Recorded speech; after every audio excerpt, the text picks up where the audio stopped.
क्या competitive exams में English के सवाल परेशान करते हैं? तो आज हम 3 ऐसे अचूक टॉपिक्स को समझेंगे जो आपकी सफलता की चाबी बन सकते हैं। सिनोनिम्स, एंटोनिम्स और वन वर्ड सब्स्टिट्यूशन। चलिए इस चैलेंज को मिलकर आसान बनाते हैं। अगर इंग्लिश की वोकैबुलरी एक पहाड़ जैसी लगती है तो आप अकेले नहीं हैं। ये बहुत से लोगों के लिए एक बड़ी रुकावट है। लेकिन घबराने की कोई बात नहीं है, क्योंकि अगर स्ट्रैटेजी सही हो तो इस पहाड़ पर आसानी से चढ़ा जा सकता है। तो वोकैबुलरी को स्ट्रॉन्ग बनाने का हमारा पहला और सबसे ज़रूरी स्टेप है समानार्थी शब्द, यानी सिनोनिम्स। ये वो बुनियाद है जिस पर आपकी इंग्लिश की बिल्डिंग खड़ी होगी। देखिए, समानार्थी शब्दों का मतलब है एक ही आइडिया को एक्सप्रेस करने के लिए अलग अलग तरीकों का इस्तेमाल करना। इससे ना सिर्फ आपकी लैंग्वेज रिच होती है, बल्कि आप अपनी बात को और भी असरदार तरीके से रख पाते हैं। सोचिए, एक ही फीलिंग को बताने के कितने अलग अलग तरीके हो सकते हैं। आप हैप्पी कह सकते हैं, पर जॉयफुल कहने से उस फीलिंग में और गहराई आ जाती है। वैसे ही बिग की जगह ह्यूज का इस्तेमाल करने से साइज का एक बहुत बड़ा एहसास होता है। यही वो छोटी छोटी बातें हैं जो एग्जामिनर देखना चाहते हैं। तो यहाँ आपके लिए एक चैलेंज है, कंसिस्टेंसी। ये सिर्फ एक सलाह नहीं है, ये एक आदत बनाने की बात है। सोच कर देखिए, रोज सिर्फ 5 नए शब्द सीखने से 1 महीने में आपकी वोकैबुलरी में 150 नए वर्ड्स जुड़ सकते हैं। सिनोनिम्स को समझने के बाद अब हम सिक्के का दूसरा पहलू देखते हैं।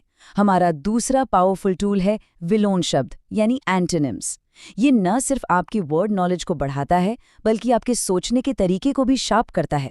अगर सिनोनिम्स मतलब सेम तो एंटोनिम्स मतलब ऑपोजिट। ये आपको अच्छा और बुरा या सफलता और असफलता जैसे आइडियाज के बीच के फर्क को समझने में मदद करता है।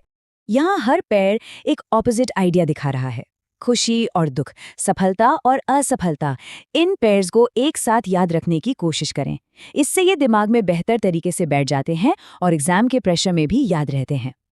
ये सीखने का एक स्मार्ट तरीका है। जब आप एक शब्द सीखते हैं तो उसके ऑपोजिट वर्ड को भी सीखने की कोशिश करें। इससे आपका सीखने का टाइम लगभग आधा हो जाता है और याददाश्त डबल हो जाती है ना? एक तीर से 2 निशाने लगाने जैसा। और अब आते हैं हमारे आखिरी लेकिन बेहद जरूरी टूल पर, वन वर्ड सब्स्टिट्यूशन।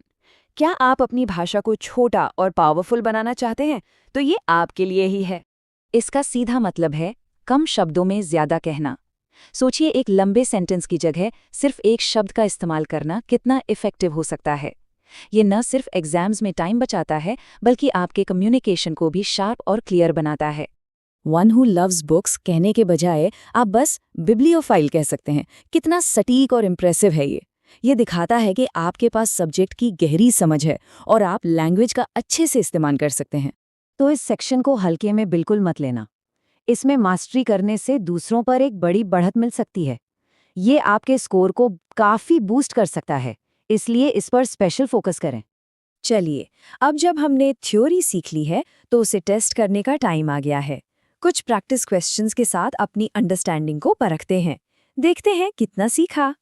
पहला सवाल ये रहा, हैप्पी या खुश का समान अर्थ वाला शब्द कौन सा है? ऑप्शंस को ध्यान से देखिए। क्या सही जवाब पता है? बिल्कुल सही। करेक्ट आंसर है जॉयफुल। दोनों शब्दों का मतलब है खुशी या आनंद।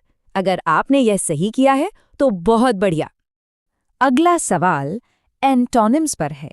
अब थोड़ा ट्रिकी हो सकता है। सक्सेस यानी सफलता का ऑपोजिट क्या है? सोचिए। और सही जवाब है फेलियर यानी असफलता। सफलता का ठीक उल्टा। मतलब ये कॉन्सेप्ट भी अच्छे से समझ आ गया है। शानदार। और हमारा आखिरी प्रैक्टिस क्वेश्चन, ये मेरा फेवरेट है। वो इंसान जिसे किताबें बहुत पसंद होती हैं, उसके लिए एक शब्द क्या है? याद है? सही उत्तर है बिब्लियोफाइल। ये एक बेहतरीन शब्द है जिसे आप अपनी वोकैबुलरी में जोड़ सकते हैं। सोचिए, आप इसे अपने अगले एसे में इस्तेमाल कर रहे हैं। बहुत अच्छा काम। प्रैक्टिस में बहुत अच्छा किया। लेकिन इन सभी कॉन्सेप्ट्स पर मास्टरी हासिल करने का असली सीक्रेट क्या है? चलिए सफलता के आखिरी मंत्र पर एक नजर डालते हैं। यही सबसे जरूरी बात है। ये एक दिन की रेस नहीं है, ये एक मैराथन है। हर दिन थोड़ा थोड़ा सीखना ही आपको अपने गोल तक ले जाएगा। ज्ञान धीरे धीरे जमा होता है, ठीक वैसे ही जैसे बूंद बूंद से सागर बनता है। तो आज अपनी वोकैबुलरी में कौन सा नया शब्द जोड़ने वाले हैं? सीखना कभी बंद नहीं होता। आज एक नया शब्द चुनें, उसका मतलब समझें और उसे इस्तेमाल करने की कोशिश करें। सफलता का सफर यहीं से शुरू होता है।